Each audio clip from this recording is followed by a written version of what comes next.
readings are going to be accurate and reliable under these heated conditions. So we first decided to test the devices at 40 degrees Celsius and 45 degrees Celsius, and then later on we expanded our study to include 50 and 55. So before any testing in the hot conditions could actually occur, we had to calibrate each device and make sure that it was working properly. So it was hooked up to a blood pressure simulator, which is back here, and then a mercury sphygmometer, which is right here. And so the simulator device allows us to preset the systolic and diastolic readings, and then the mercury sphygmometer is actually the original kind of classic method of taking blood pressure, so it's like that gold standard. And so by comparing the simulation of the home device against the mercury, we could essentially compare the digitalized method to the analog and ensure that it was working correctly within the proper bounds, both before and after testing. So every blood pressure threshold was calibrated for every device, and then we videotaped the trials to ensure peak inflation shown on the device was within 3 millimeters of mercury of the sphygmometer. So I videotaped all the trials, and this is just an example of one of them. So we played the video, and then we kind of see where it hits its peak. So it's right about there. And I think I missed it. And so I pause it, and then I read on the sphygmometer, it's at about 129, 128. And then on the blood pressure device, it's 129. So that device is within 3 millimeters of mercury of the sphygmometer. So it's good to go for testing. So a large part of my job was the experimental design. So we used two different brands, the Omron and then the A&D. And for every brand, we obtained 3 different devices. So one was dedicated for room temperature testing, one for testing at 40 and 55 degrees Celsius, and then one at testing for 45 and 55 degrees Celsius. And then for every device at every temperature, we took 3 measurements. So we used an oven to create that heated environment, and we hooked it up to a variac. So the variac is just a transformer that varies voltage, allowing us to control the voltage, move it up and down in order to heat the oven as desired. And that just allowed us to keep temperature constant. And so since we were using that variac before any testing could actually start, we had to do trials beforehand in order to kind of determine the voltage and temperature relationship and see which voltage we needed to set the variac at in order to give us our desired temperature. So some of the kind of roadblocks or like troubleshooting that I had to work through was preventing heat escape and then also coming up with a consistent procedure. So with heat escape, there was a lot of like tubing and organization of both the cuffs and the device within the oven, as well as keeping the thermometer in a good spot. And that all proved to be kind of difficult and was allowing a lot of heat escape because this door wouldn't close properly. And so this mock-up image on the right kind of shows the design that we went with. So the cuff and the device right here were both placed inside of the oven, and then the tubing, which was hooked up to the simulator, we ended up drilling holes in the back of the oven and passed the tubing through there so that it could connect to the simulator. And then we also wrapped the tubes in electrical tape to make sure that they were kind of a perfect fit for those holes in order to prevent heat loss. And then we also put electrical tape on this gap down here on the oven door, and we zip tied the door handles in order to make it as tightly shut as possible. But another problem then was we have to physically press start on the device in order to begin testing. But the device is in the oven, and the oven doors were zip tied shut. So we had this barbecue rod, and we kind of makeshift it in order to have a flat edge, and then we passed it into this tiny hole inside the oven, and then we use that to press start on the device. And then the image on the left here just shows the actual A&D device and the simulator that we use, so that you can see how the tubing hooks up from the simulator to both the cuff and the device. And then coming up with a consistent procedure was also difficult because we had to test both devices on the same day, but we couldn't really do them at the same time because, again, they wouldn't both fit in the oven, but we wanted to make sure that one wasn't being exposed to heat for a longer amount of time than the other. So what we did was allow the oven to heat up empty without any devices at first, and then also we used a random number generator that would tell us which device to test first depending on the testing day. And then we also use that same random number generator to determine which blood pressure threshold order, or the order of the blood pressure thresholds that we would test each day. So I'll just walk you through the procedure that I took on every testing day. So first we had the empty oven that we would heat up. And then once it reached the desired temperature, we would wait 15 minutes to ensure that it was stable at that temperature, not fluctuating. And then the first device was inserted. But oh no, as soon as you open the oven door, heat escapes and that temperature drops. So we're no longer at our desired temperature. Well, with the first device in the oven, we allowed the oven to reheat again, and then we waited another 10 minutes once it reached that ideal temperature to ensure that it was stable. And then we were able to test device 1.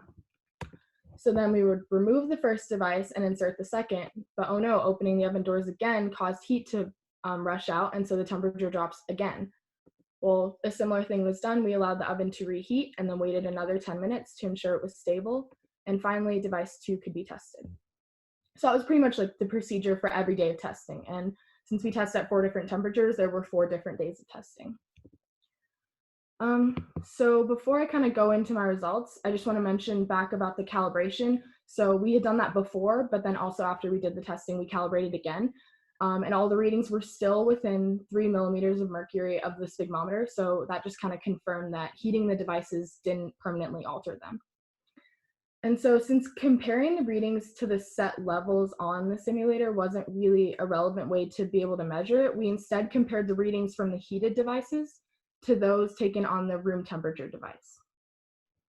So the first 2 figures show the average amount that the devices differed from the room temperature readings for every different temperature tested.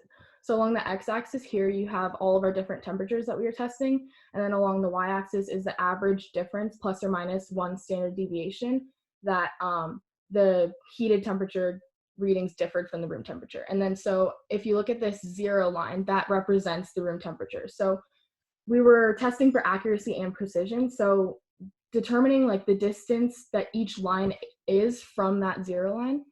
So this is the 0 line, and then kind of determining the distance of the line from that 0 gives us a good kind of measure of accuracy. And then the size of these error bars here tell us about the precision of the devices.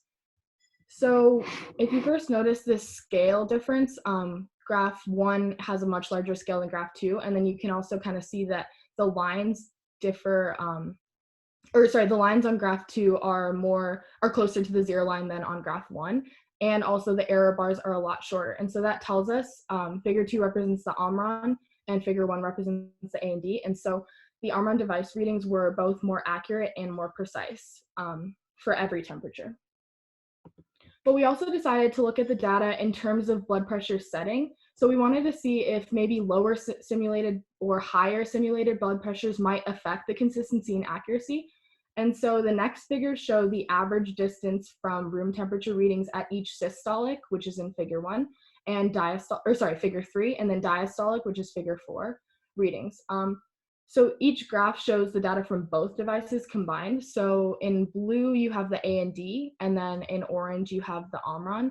And again, it's kind of a similar thing to the first graphs where the Omron line doesn't stray as far from that 0, both here and here. And then the error bars are a lot shorter compared to the A and D. So again, the Omron was both more accurate and more precise. So just to kind of reiterate, what we're looking for is to see whether these devices are maintaining their accuracy and reliability in the heated conditions with temperatures greater than 40 degrees Celsius. So it seemed as though heat was affecting the accuracy and consistency, and it also might have been affecting one device more than the other, as the A and D did exhibit more variability. But regardless, none of the differences actually exceeded 5 millimeters of mercury for any of the devices.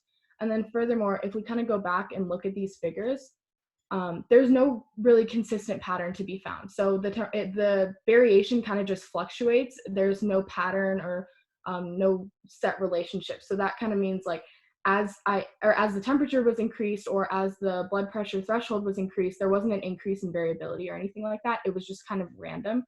So there really was no linear relationship. Of course, this study isn't perfect, and so in the future, I would probably just obtain 2 devices rather than 3. So that means that we would have 2 devices, both of which are being tested under the heated temperatures, and then just kind of eliminate the need for that first device that's being tested at room temperature. So what that would allow us to do is eliminate any individual differences that could be due to using different devices. And so what we would do is just record each device at room temperature prior to heating them up, and then use those prior recorded room temperature readings to compare them to the heated readings. And then what that does is any variability seen in the graphs due to change in temperature or due to change in blood pressure threshold is not just due to the individual differences between the devices. And then I also think that the data do show some pretty major differences between the A&D and the Omron reading devices. So I wonder if maybe those differences are independent of the heat. So I would probably set up a baseline study before any of the heating occurred and compare the room temperature readings of both devices to see if the A&D is more variable just right off the bat. And then finally, as mentioned before, the goal of this study is to replicate those torrid environments in which ambient temperatures exceed 40 degrees Celsius. But as I showed in my procedure, the devices weren't really exposed to heat for a whole long period of time prior to testing. So perhaps exposing them to heat for longer periods of time might be a more realistic way of studying the effects of the heat on the devices, because when they're being used in those environments, those hot environments, they will be exposed to the heat pretty much all the time, as it is the ambient temperature that is above 40 degrees Celsius. So I'd just like to thank Dr. Ringrose and Dr. Podwell of the University of Alberta Department of Medicine for giving me the opportunity to be a part of this study, and then also my co-investigators, Omar and Michael, and then Dr. Alford for being my faculty mentor and helping me put together this presentation. Thank you.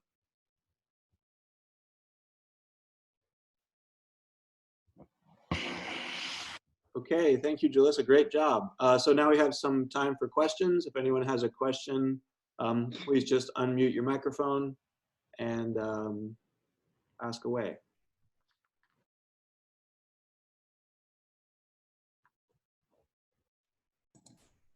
Hey, this is Dr. Bobby. Jalissa, good job. Hello.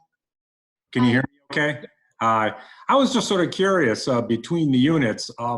This isn't something you looked at, but would you care to speculate on what actual elements within the units are most susceptible to temperature?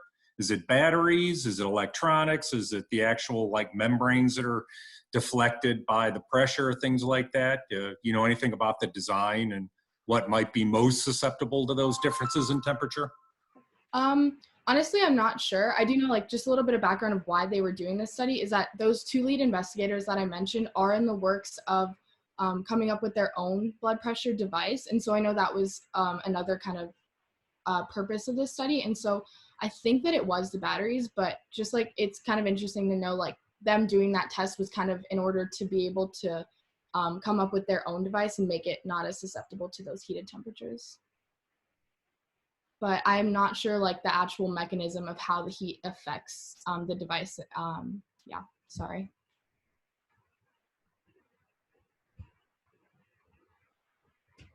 Jalissa, I have a question, which I don't know why I didn't think of this question before when we were preparing this talk. I'm wondering about, I'm just thinking maybe I'm overgeneralizing, the regions in which these devices are used, the ambient temperature is so high. Potentially these are underdeveloped countries. So I'm wondering about, is there a price difference between these two devices? Does the performance correlate with price? Maybe what the one that is going to be developed, what are they thinking about in terms of price point? Or is this a moot point? Does it not matter with the populations that we're talking about? That's actually a really interesting thought. I do know like the A&D and the Omron were selected because they were pretty similar in terms of like their price point and their accuracy of measurement and everything like that. Like they were looked at beforehand. So I'm not sure how much they're used in those countries or like, I guess how much they're sold, but that would be interesting to compare like the device that they were coming up with to that. But I do know like right off the bat why they were chosen is because they were both pretty similar.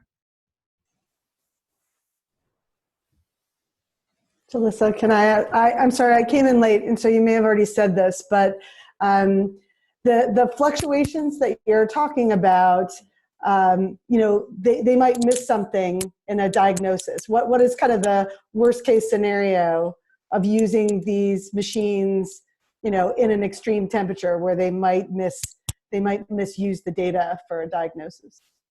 Well, I guess the whole purpose of like having the home blood pressure device is so that you can do it by yourself on your own in the comfort of your own home, and you're not having to like go out and get tested.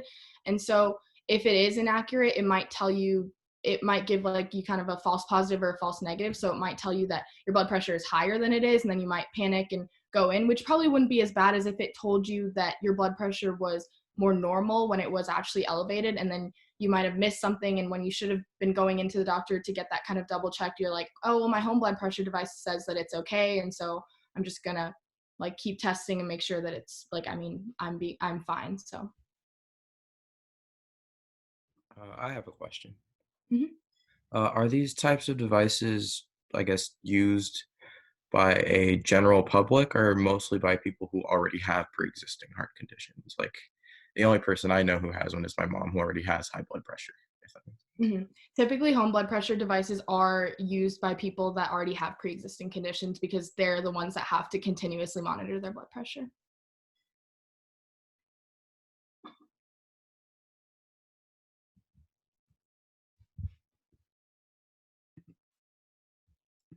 Okay, thank you, Jalissa. Let's get at least one more student question before we move on. Students, I want to hear from you.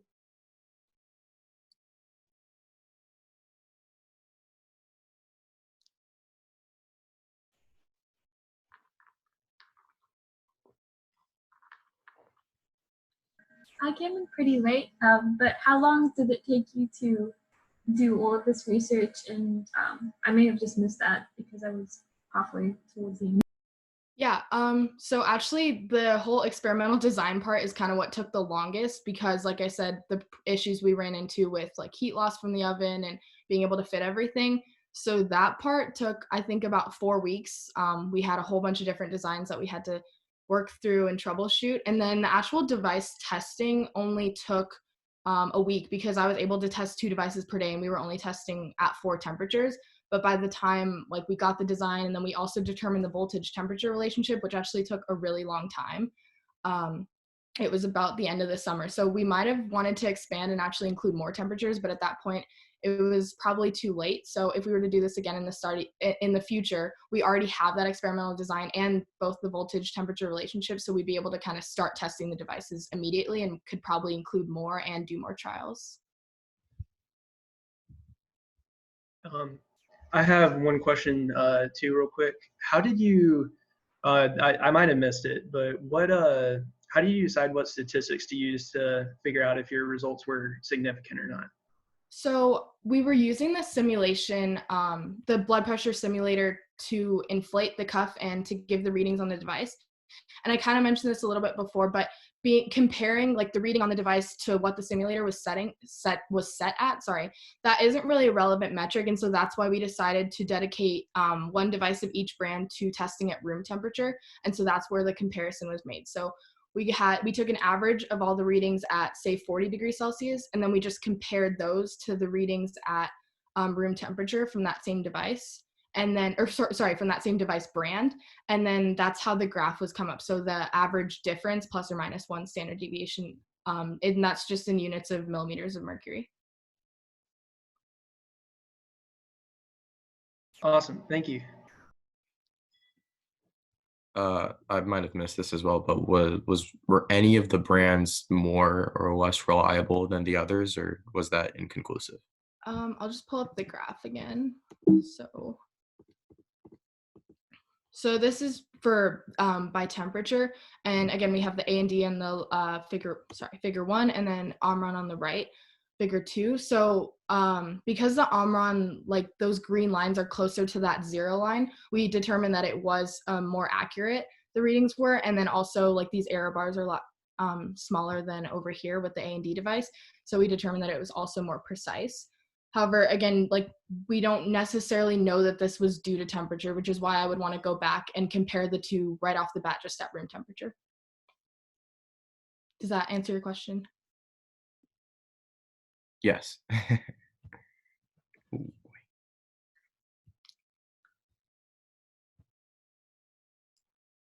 Okay, great job, Jalissa. Thank you very much. So next, we're going to be hearing from Ariane Jimenez, who's going to tell us about some C. elegans work she's been doing at Oglethorpe with Dr. Alford. So let's have her share her slides now. And again, please leave your microphones muted during the presentation.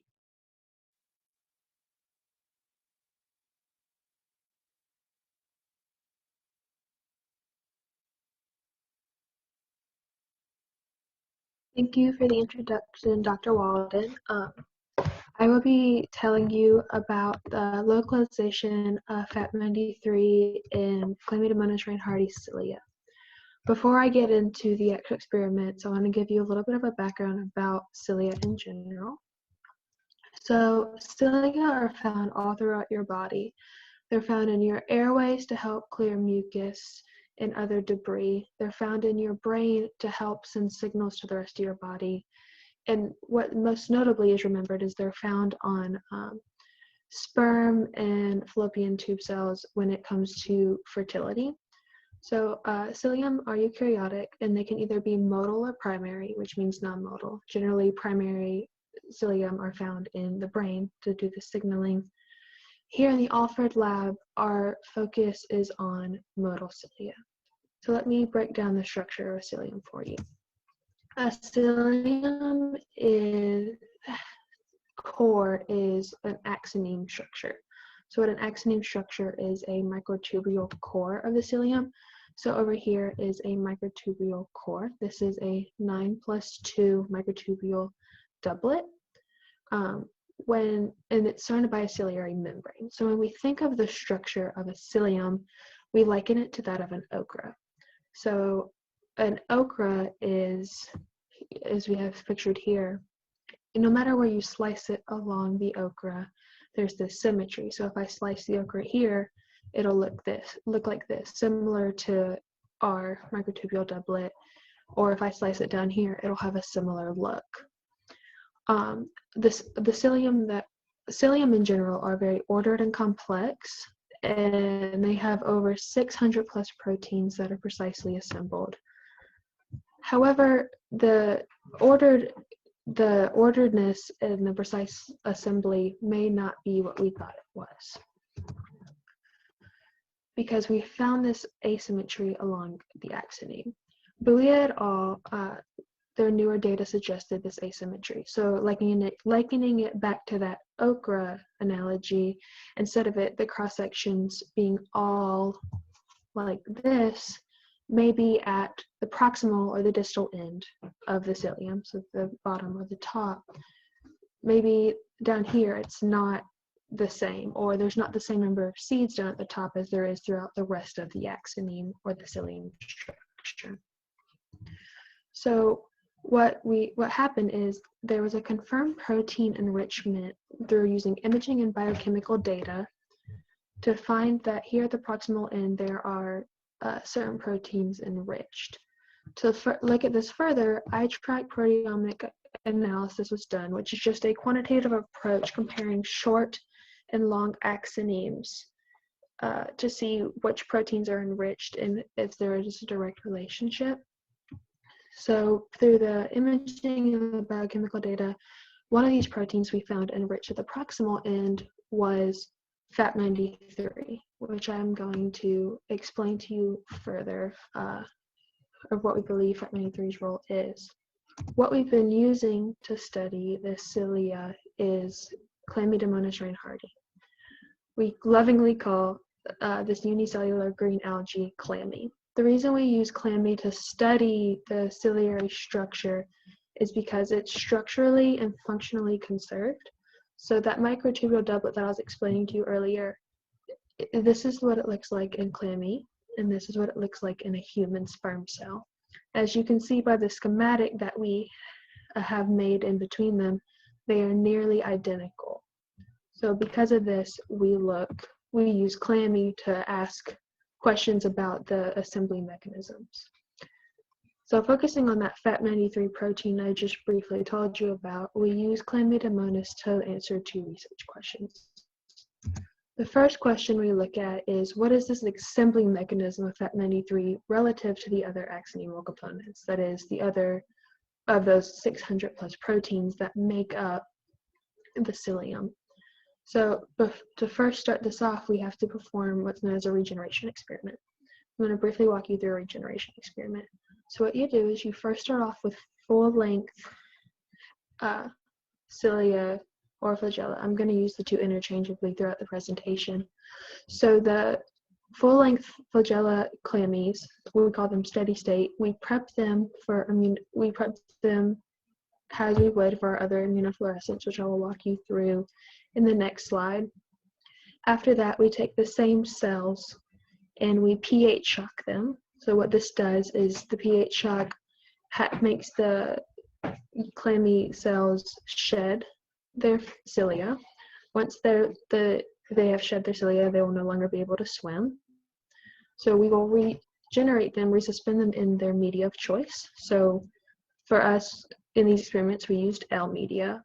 And then we let them grow and took samples of them to prep for immunofluorescence at 20 minutes, 40 minutes, and 60 minutes post deflagellation. So after this step and after regeneration, we took time points at these different slots. So on top of that question, another one we are asking is about FAP93's length dependency through doing immunofluorescence. So for both the previous research question about the assembly mechanism and the current research and this research question about the length dependency, both use immunofluorescence. This one just doesn't do the regeneration I just explained to you. So I'm going to briefly walk you through the immunofluorescence technique. First, we take our cells and we spin them down. This is just so we can get a pellet of cells to work with and continue on in the next steps of experimentation. We then wash the clammy cells so that we can get off any excess debris or cell bodies that we don't need. We then lyse the cells. Now, there are a lot of students here, and generally speaking, we think of lysing cells, we think of cells bursting open. Here, we lyse cells in order to make the membrane more permeable, so later our proteins can attach. After that, we fix the chlamydomonas cells, and what the fixation does is it allows for the precipitation of the protein to remain in place. So after we fix our cells, we apply an antibody. The first antibody we apply is just that of a protein of interest, our primary antibody. So for me, I apply a FAP93 antibody, and I apply another axoneme component antibody. I've used IC69 and a tubulin antibody in this presentation, or in these experiments, to get it done. After that, we wash the primary off, and then we add a secondary. The secondary antibody is what gives it a fluorescence. So here on this chlamydomonas cell, I have red and green dots around to really explain and emphasize that this fluorescence from the secondary antibody really is what we use to see our proteins of interest. After the antibodies have been applied, we mount our cells from the cover slips onto slides, and then we image them using confocal microscopy. What confocal microscopy is taking slices of an image and then doing a maxi projection, which just means putting the images together so that we can further analyze them. The imaging software we use to analyze this is ImageJ. So here's an example of a chlamydomonas cell stained with FAP93, our protein of interest, and IC69, just to give us the full length of the clammy cells. What we do in ImageJ is use a line segment function, and what this line segment function does allows us to click whatever portion of the image you want to measure. So here we wanted to measure the green, which is our FAP93 protein. Here we wanted to measure the whole length, including the IC69 and the FAP93. The numbers at the very bottom of this analysis are what we use in our analysis when comparing the lengths in different time points as well as different cells. So now to get into the experiment of the regeneration. Just a reminder of the research question for this experiment was, what is the assembly mechanism of FAP93 relative to other axonemal components? So here we have a pre-deflagellation. This is that steady state cell I was telling you about when going through the procedure of when we take cells before we treat them with anything. So here's FAP93 in green and then IC69 in red. And as you can see, once they're regenerated, as time goes on, FAP93 and the overall length gradually increases but FAT93 stops at approximately 1.6 microns in full length, and you can see it slowly reaching there. So we use the ImageJ software to quantify this. So what we found is that when looking at the different time points of the flagellar length, that FAT93 assembles at a slower rate than IC69. How we came up with the rates is taking the slope. So the slope is microns per minute of growth. So here IC69, which represents the other axonemal components, assembles at a rate of approximately 0.11 microns per minute. And FAT93 assembles at approximately 0.017 microns per minute. So what we did with this data is we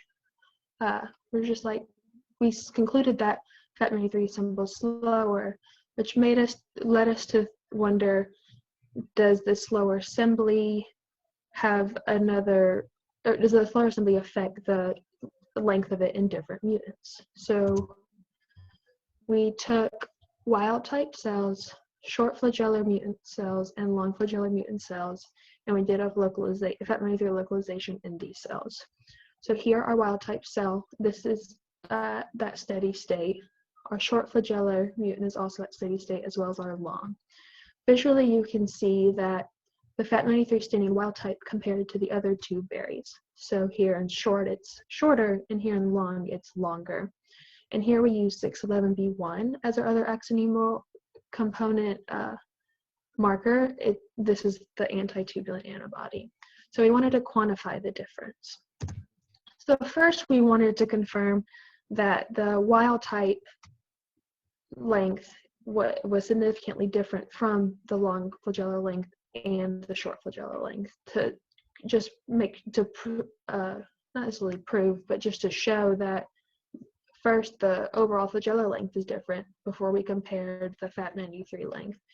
And in all cases, the overall length, or the length between long flagellar and wild type, was significantly different, as well as wild type and short and long flagellar and short mutants, with a p of less than or equal to 0.001 done through a student's t-test.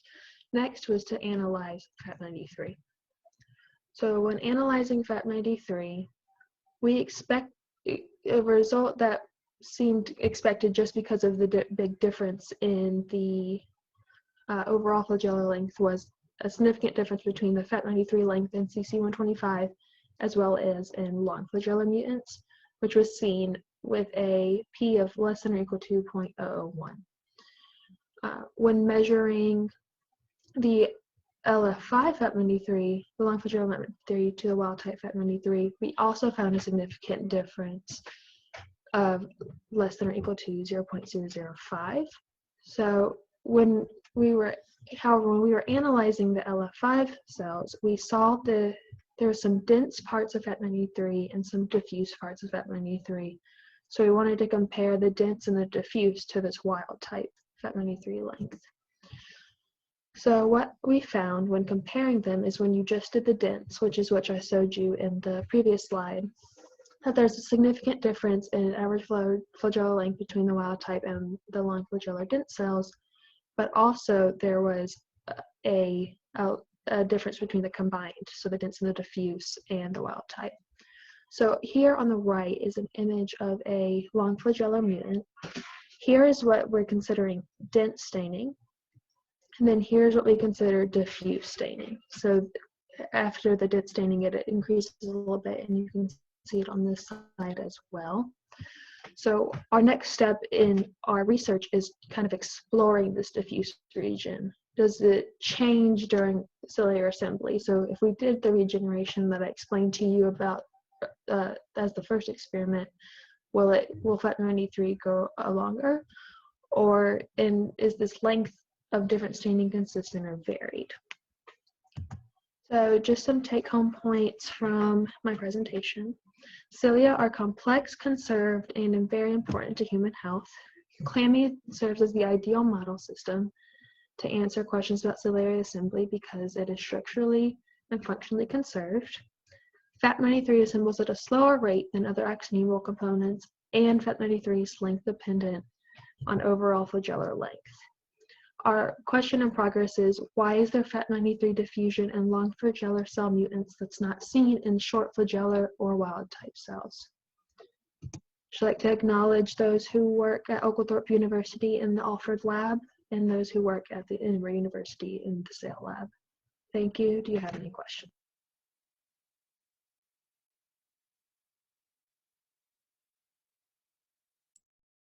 Okay, thank you, Ariana. Great job. So let's take some questions now. Why don't we start with students this time? So students, let's have some questions from you, please. Does the short, like, stubby part grow at a different rate than the rest of the flagella?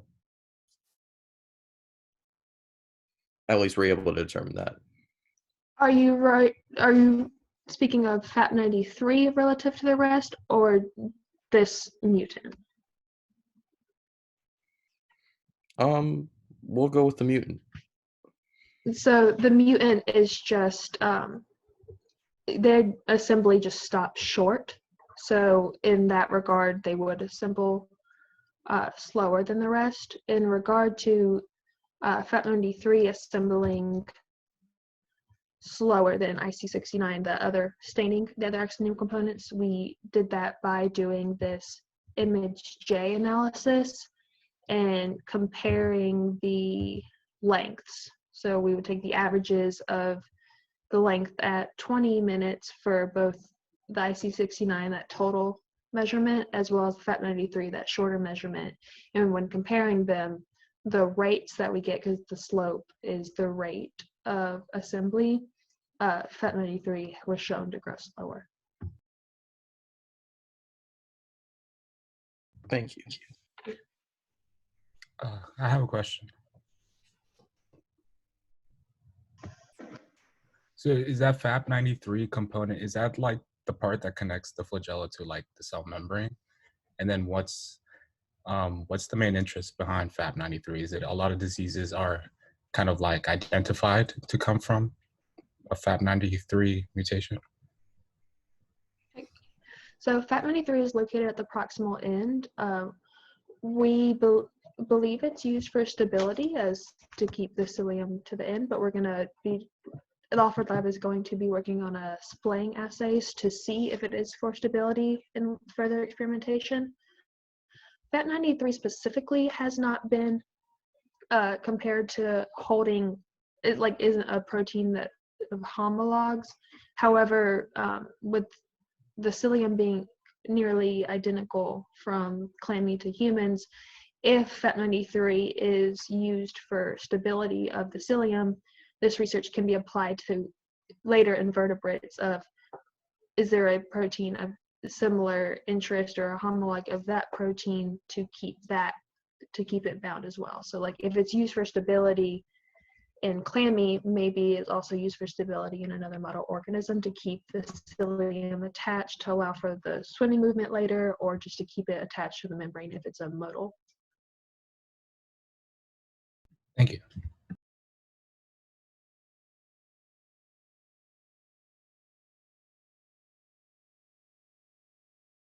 How long did your research take overall? So I started doing an RU with Dr. Alford this past summer, so in 2019, and I started on a different project, but this project I've been doing since last December through now, so doing about 8 hours a week in the lab. It just depends. Doing the actual experiment itself takes about 2 days, and then just doing the trials over and over again to get an accumulation of data. With your graph, the one that's on the screen right now, the R-squared value on the bottom is 0.6. Would you redo those trials to make sure you get a higher R-squared value? Like what would that kind of be like for future studies on your part? Yeah, so for future studies, we just want to get more data to add to the averages and hopefully improve our R-squared value overall. So we would just we would keep running the trials just to try to get a higher N value for these trials and see if that improves. And if not, we might do it with the tubulin to see if that improves versus the IC69, if that's a better axonemal component for comparison. Thank you. And what's your the current the N value? I don't know off the top of my head because it's different for each time point. But the N's probably range from about 20 to over 100. It's different for each time point. Thank you.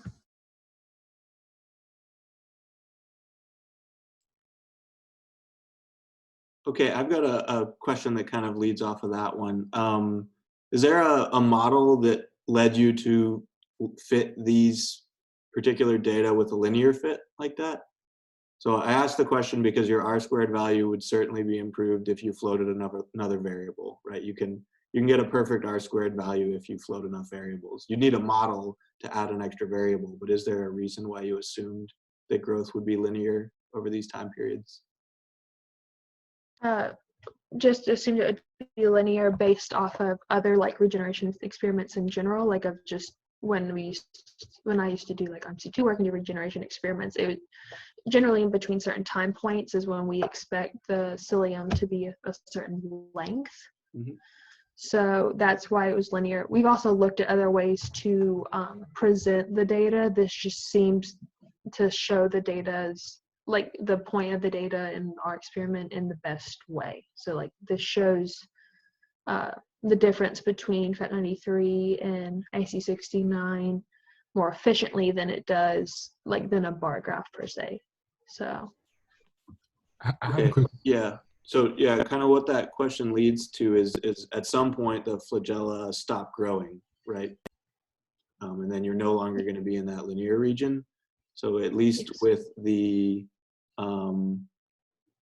let's see, in the FAP93 region, that data there, the rate seems to have decreased at your longer time points. I mean, you definitely want to collect some more data, and I know you had some difficulty collecting that really short time period data, but I would expect this to be exponential to some extent, right? You may be in a linear region now, but there is a point where it stops being linear.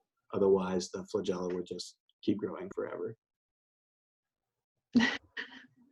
Yes. Okay, I think we're ready for Dr. Schmeichel now.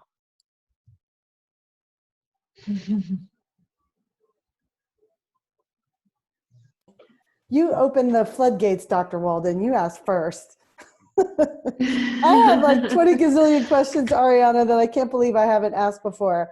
But I'm really curious. So obviously you're trying to wrap your head around different ideas for the FAP93 and what it does, whether it's part of assembly or stability.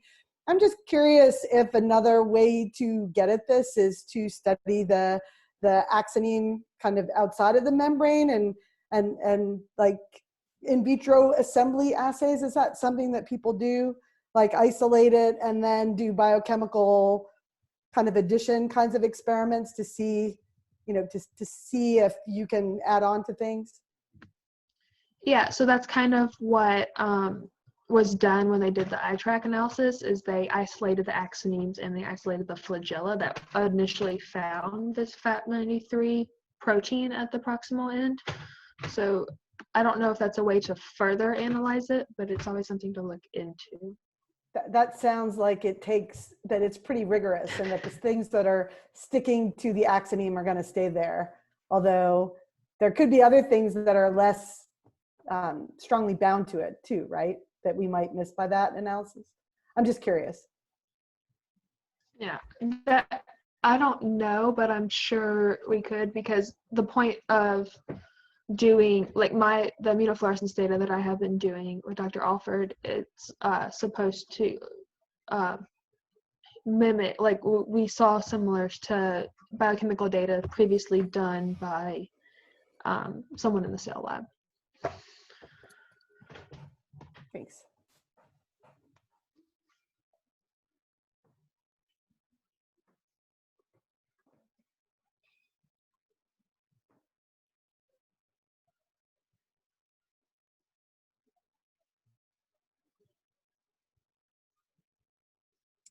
All right, we've got time for a couple more questions. I'll pause for just a little bit to see if anyone has a question, and then we'll hear from Taylor. I have a quick question. Go ahead, Jose. Go ahead. Oh, what do you know where what at what time period is the steady state for these axonal components? Kind of like getting back to what Dr. Walden was asking. Yeah, so we have the steady state. The number we used is about 90 minutes because around an hour and a half, the cilium are about full length, if not already full length, because we see at the 60-minute time point that they're starting to get 3/4 to full length. So at about an hour and a half or 2 hours, but generally about an hour and a half, they've reached that full length state to where they won't grow anymore. Thank you. You're welcome.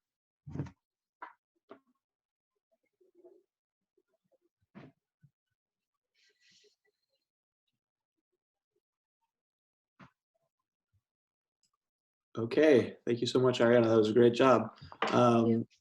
So next, we're going to hear from Taylor Turner, who is going to share some research she's been doing at Oglethorpe, probing catalytic cycles of cross-coupling reactions.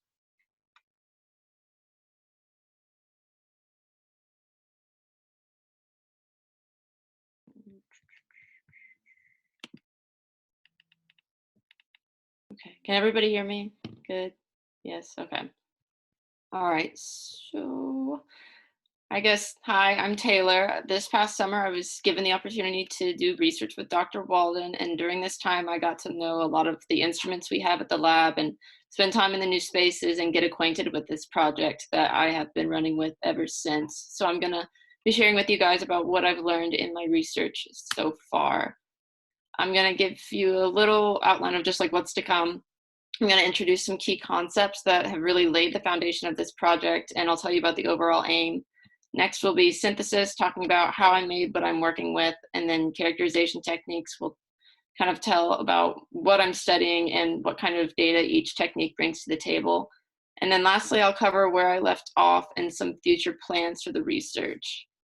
In simplest terms, my research involves carbon, and shout out to Dr. Alford because she had the protein version of this meme in biochem, but since proteins are made of carbon, I felt like this was fine.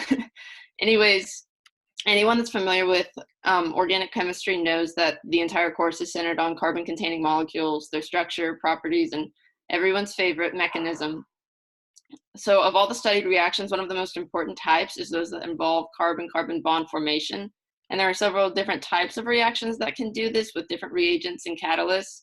And what I'm trying to do is take one of these methods and break it all the way down to the mechanism and try to understand how the electrons are moving in different conditions and come up with ways to make my choice of reaction more efficient and, of course, successful in carbon-carbon bond formation.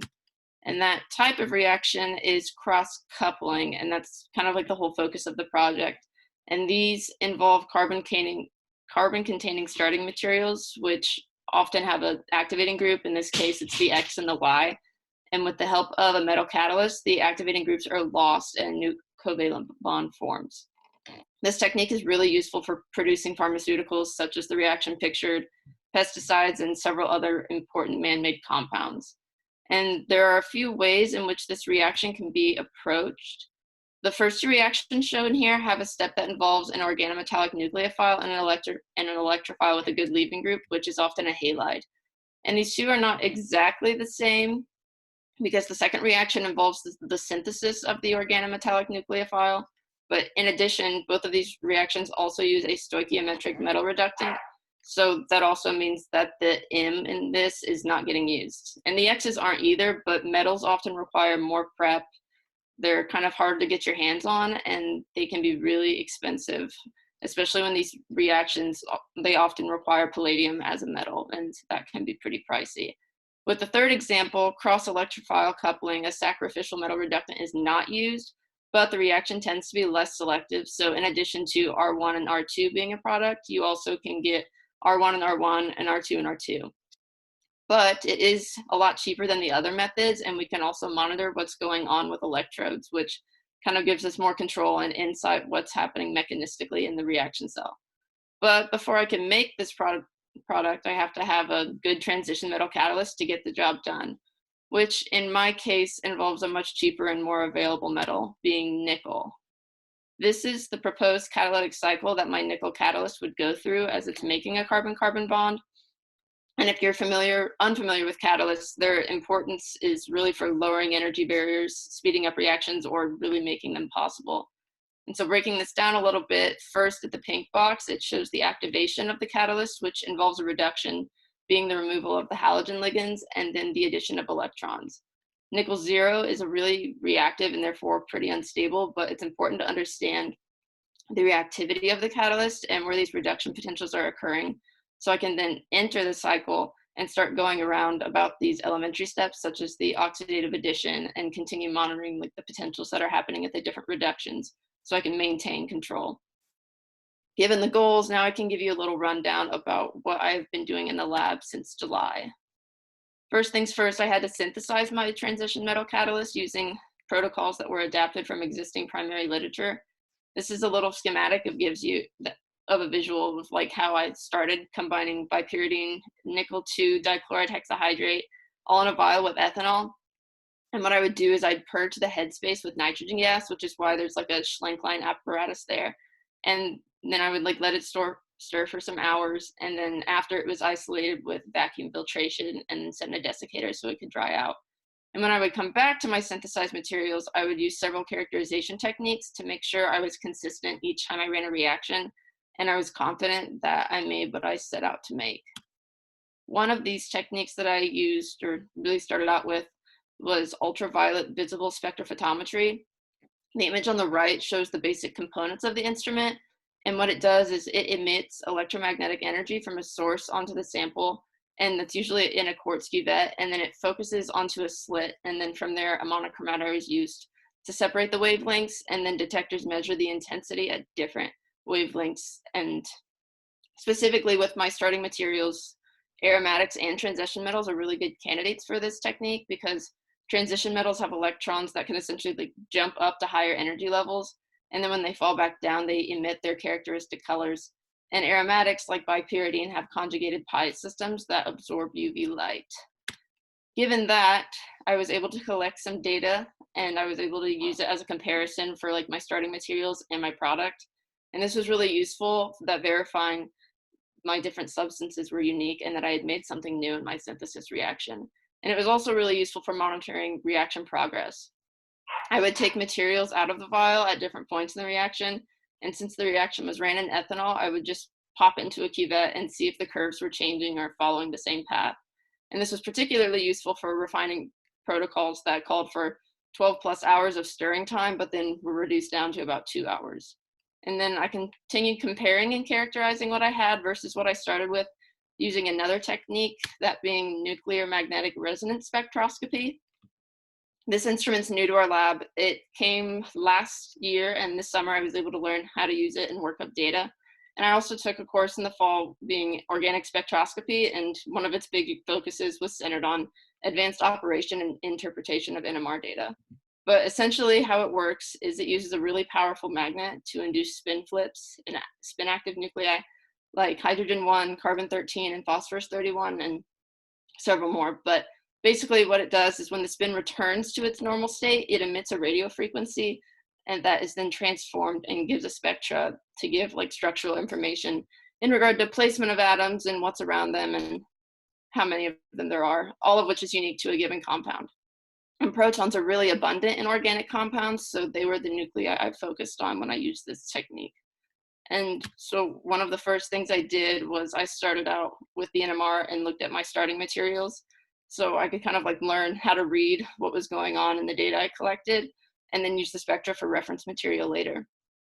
This is bipyridine, and on the far right, you can see a group of peaks that corresponds to my solvent, or what I had it dissolved in. And in NMR, you use deuterated solvents, so the solvent protons don't interfere with the compound of interest. And the different solvents have different shapes and places they show up, so they can be easily like parsed out, so you can focus on the region of interest, which lies here more downfield toward the center of the spectrum. And when I zoom in on the peaks, you can see that the splitting patterns become more defined and easier to interpret.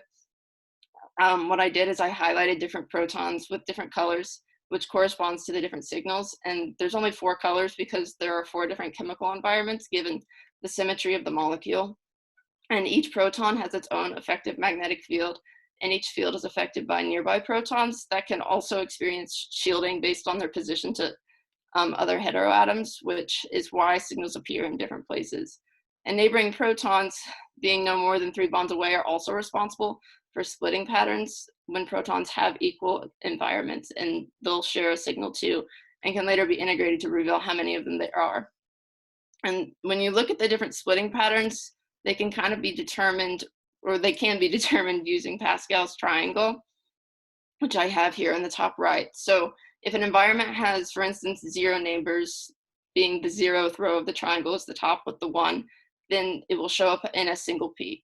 And then when there's 1 neighbor, you'll go to the 2nd row and you'll have a doublet of equal heights. And then 3, it would give you a triplet with heights in a ratio of 1 to 2 to 1, and so on. So for the black and green signals, both have 1 neighbor, which is why they both show up as a doublet. And the black group is farther downfield because it's deshielded due to its closer proximity to the nitrogen atom. And sometimes you can also have higher order coupling from protons that are more than 3 bonds away, like the yellow and the blue groups. And if you look at the structure, yellow has 2 immediate neighbors, which is why it shows up as a triplet, but it also has longer range coupling to the black proton, making it a triplet of doublets. And therefore, after looking at the starting materials, I was able to do some more, like looking at like my starting materials versus my product. And I could look at my transition metal catalyst.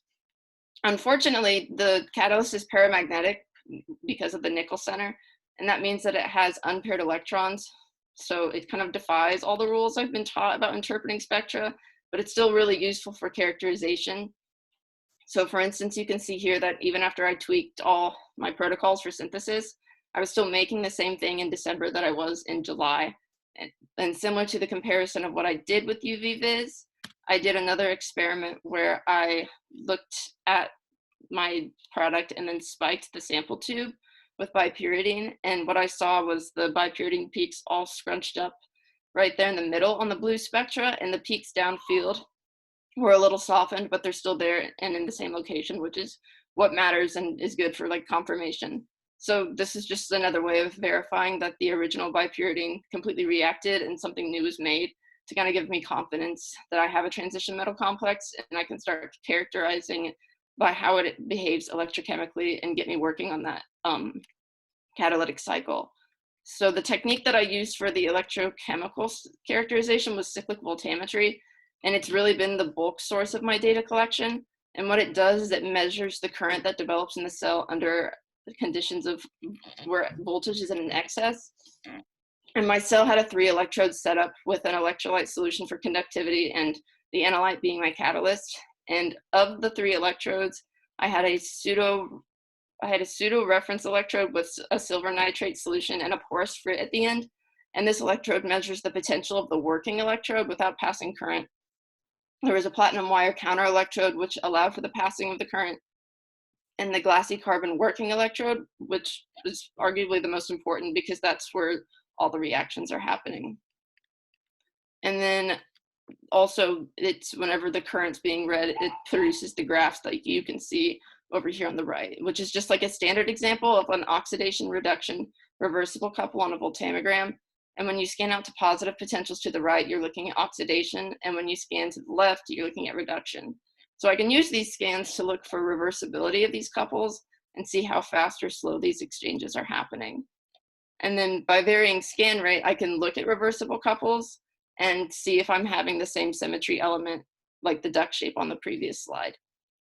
So for this figure, whenever I speed up scan rate, I'm letting the reduction happen at the working electrode surface and then coming back with a positive potential to try to recover the analyte at the surface of the electrode. And from this data, I get that these electron transfers are not occurring very easily. And even at fast scan rates, I'm not picking up a return wave.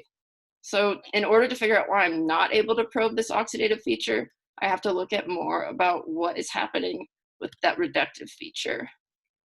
So another experiment that I was doing toward the end of the fall semester was trying to control for ionic strength in my cell while still looking for the reversibility. And in this experiment, I added 10 times and 25 times equivalents of ammonium chloride salt to try to increase the ionic strength and shift those reduction potentials. And if you think back to general chemistry, this kind of goes with the Chatelier's principle, given that if equilibrium is disturbed, you'll shift the system to alleviate the disturbance. So by adding more chloride ions, it would be like adding more product, which would shift the system back to the reactants where the chlorides are still attached to the nickel. Since I'm trying to remove the chlorides, I would expect to see the reduction potential shift more to the left, to more negative potentials. But looking at the traces, the blue one being my analyte and the other traces being the ones with the salt spikes, those actually shifted to the right, which is the opposite of what I expected. And I really wasn't sure how to interpret what was going on. And I kind of had to backtrack and look at my electrolyte to make sure my backgrounds were still clean. And the electrolyte that I was using, it's a mouthful. It's tetrabutyl ammonium hexafluorophosphate, or TBAPF6.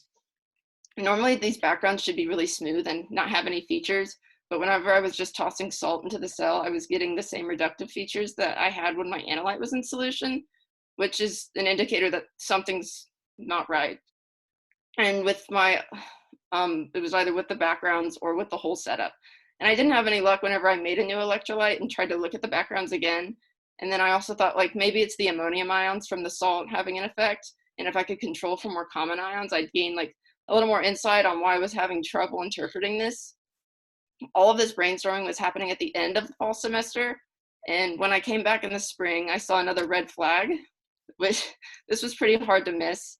This is my reference electrode, and normally this is in a clear solution, but all of the silver that was in the solution had oxidized all on the sides of the vial, and it like gunked up the porous frit at the end. So I knew this called for a deep spring cleaning, and my setup could be kind of like reset. I could get some new backgrounds and hopefully pick up where I left off. These were my new backgrounds.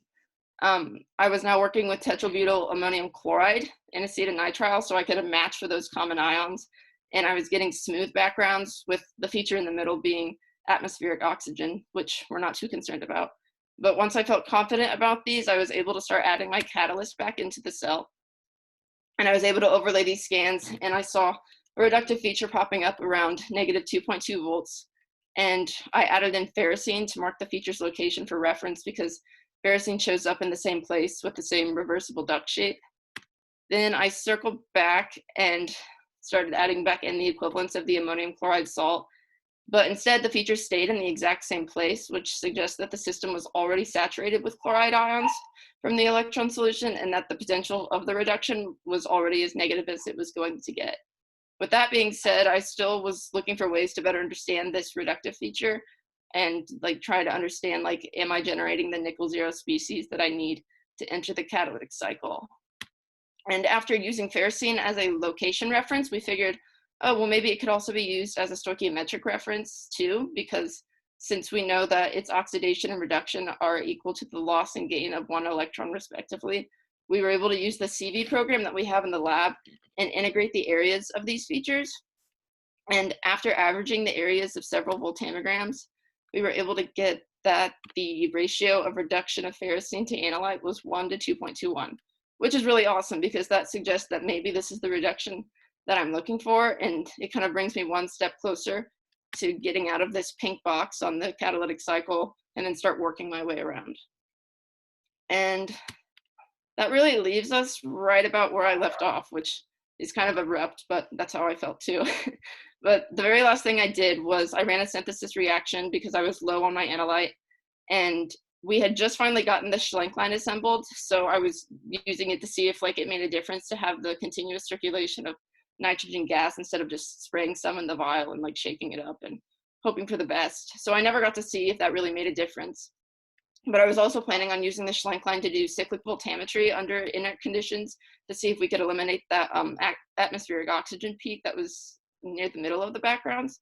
And then I would also like to go back and use the tetrabutyl ammonium hexafluorophosphate as the electrolyte instead of the one with chloride, so I could redo the ionic strength experiment and control for those common ions, and but not be saturated before I got started.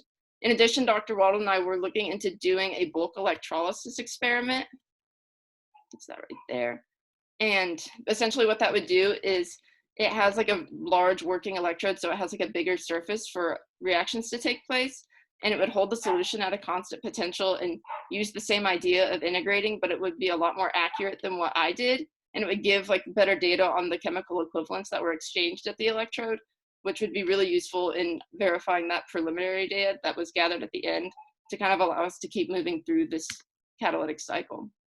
And there's still a lot more work to be done, but I'm really looking forward to eventually adding a bulky reagent that could covalently bind to nickel, and then the intermediate could be isolated with the help of its steric hindrance, and then further studied mechanistically with cyclic voltammetry, with the goal in mind of improving catalytic design, understanding structure and function and relation, all aiding in carbon-carbon bond formation. So I just wanted to give a few thank yous to, first and foremost, my advisor, Dr. Walden. He's amazing, and this project is not possible without him. Thank you to everybody in Data Club, that's faculty and students that have really like watched this project come together since this summer. Thank you to the students in Dr. Walden's research group for helping me brainstorm and just sharing data every week.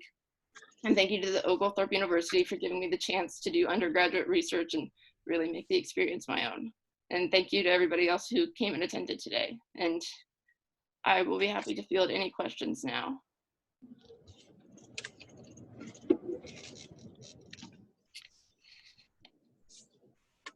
Okay, great job, Taylor. Let's start with student questions again.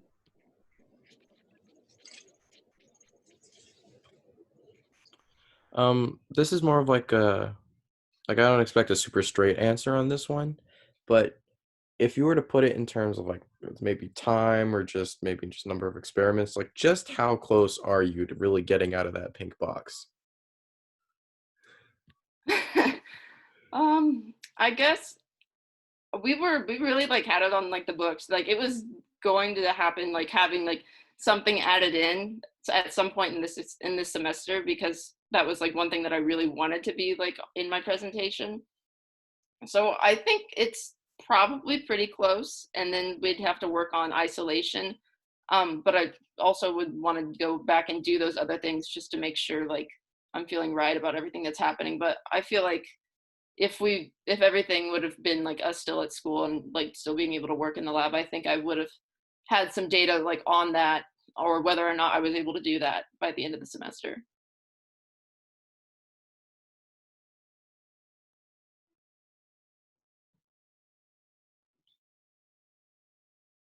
You may have answered this already, but why did you choose nickel as opposed to one of the other compounds? Nickel is, I mean, it's just more like, sorry, that's our dog. Nickel is more like readily available, and we have it like already in the lab, and Dr. Walden had like previous research also just using like different transition metals, and this is just kind of what we were doing some data collection with cobalt too, just kind of like going back and forth, but we just started getting better data with nickel, and this was just like one of the ones that he suggested to use. So thank you. And then do you know why the silver oxidized out? Was there like a reason for that? Is that just faulty machinery? it can be pretty light sensitive. I was keeping it in a drawer, but like whenever I was like using it during lab, I would just set it out on the lab, on like the top, like the desktop or whatever.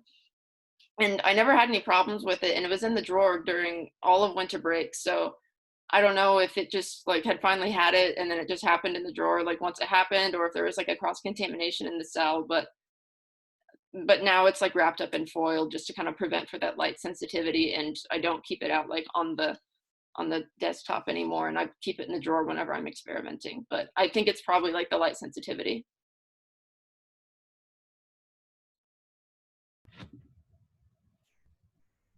Jose? Yes. How, once you get the nickel, do you have an estimate of how efficient that cross coupling is gonna be with those kind of like electrify? Like, are you gonna be like, is the reason why you're going through all this, because it sounds very arduous process, is because you're pretty confident that mechanism is gonna give you that carbon-carbon bonding that you want? I think it's not necessarily, like obviously like we want to be able to like do like the carbon-carbon bond formation, but I think it's more about looking at like maybe adding in something different along the way that would maybe give us like higher yield or more selectivity, or like maybe make this happen like faster. Because like one of like the big things for this is like being able to like have something that maybe like on an industrial scale would be able to happen a lot faster or like be more selective. So as far as like efficiency, I think that would be more of like what would be focused on would be like, so if we do like, if we can like isolate something and then maybe go back and look at like, okay, what happened along the way that got us here, and then kind of like what can we do to tweak to maybe improve it. But I don't think there's, I guess we'd have more of like a better idea of what that would look like and like on like what scale we'd want to improve it once like we kind of get to that point.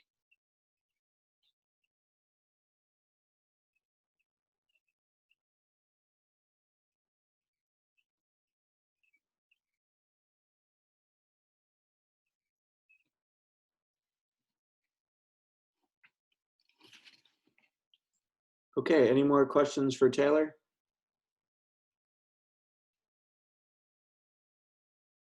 I have one. If you could go back to the catalytic cycle. Yeah. I don't know if this is the best way of doing it.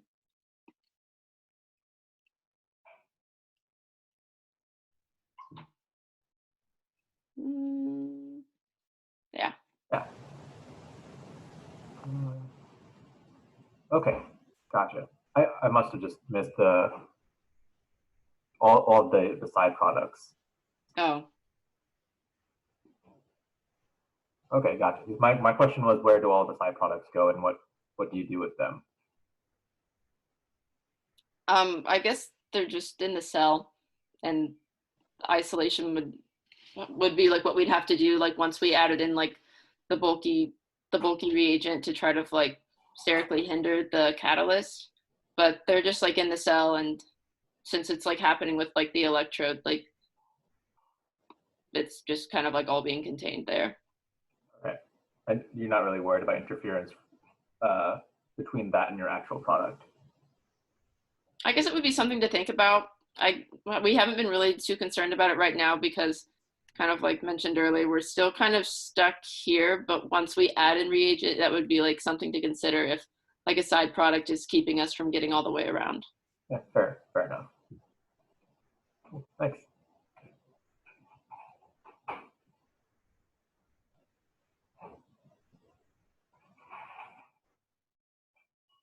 Okay, great job, Taylor. Why don't we thank all of our presenters one more time? And thanks everyone for attending this last session. We've got a couple more sessions going on right now and another one, 3 more starting, let's see, at 3:45. So starting right now. So please check out that calendar on the LASS website. And again, thanks for attending the LASS science session.